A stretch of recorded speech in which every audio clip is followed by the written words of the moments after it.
Hi guys, welcome back to the channel. It's been a little while, but it's time for another update. So there's a little bit of a story behind this one. In December, I rather annoyingly and also ashamedly had a bit of a bump. I was reversing in the dark, and despite my reversing camera, I managed to damage my rear part of the clam and the bumper and the diffuser surround. There was a split in the center of the bumper, and the diffuser surround was split in multiple places. I was absolutely gutted and really ashamed, but went through the process obviously of getting the car repaired. There was only one guy for the job, in my opinion, which is the same gentleman who fitted my carbon arch vents, and that was Robin at RGM Bodyworks in Stowmarket. So I got it booked in with him.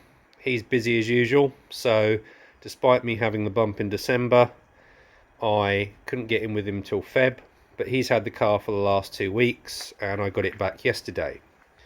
As usual, Robin's work is amazing, and in an effort to try and make the negative experience of the damage into a positive, I decided to have some custom work done at the same time.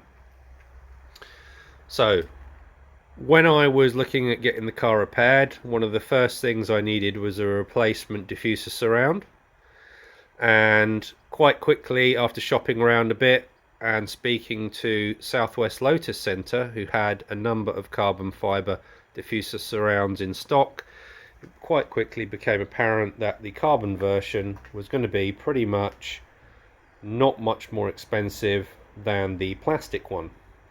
So that was that decision made quite quickly. I also decided that I wanted to change part of the look of the car.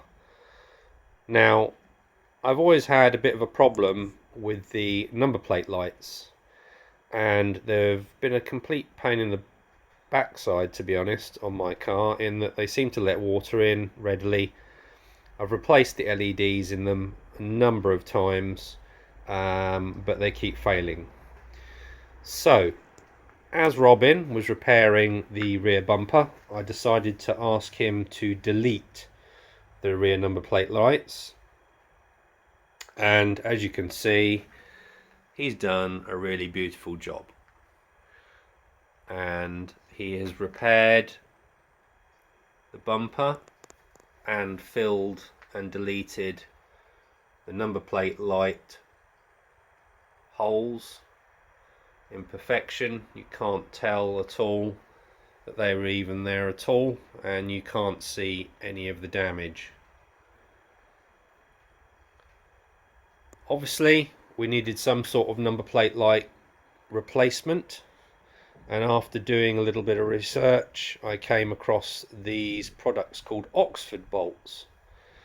So if you look on the number plate here, we have these two little black bolts, one positioned either side.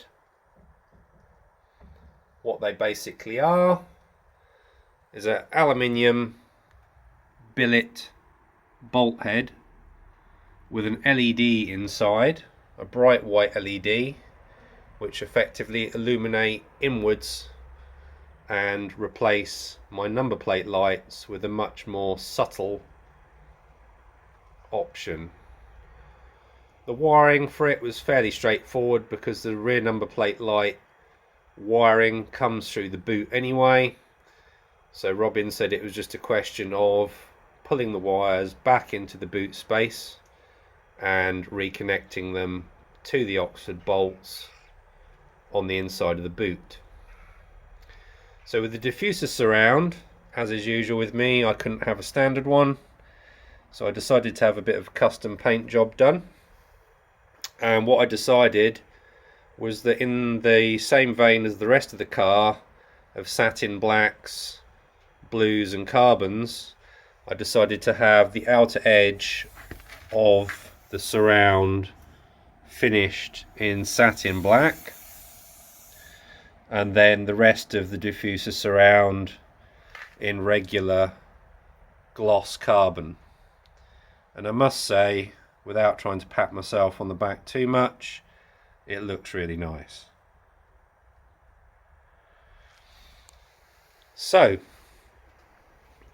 really happy with the work.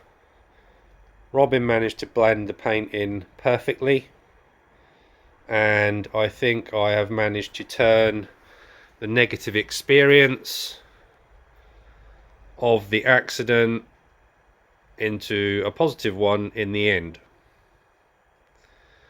And that's the end of my video for today, guys. Any questions, put in the comments below, and I'll see you all again soon.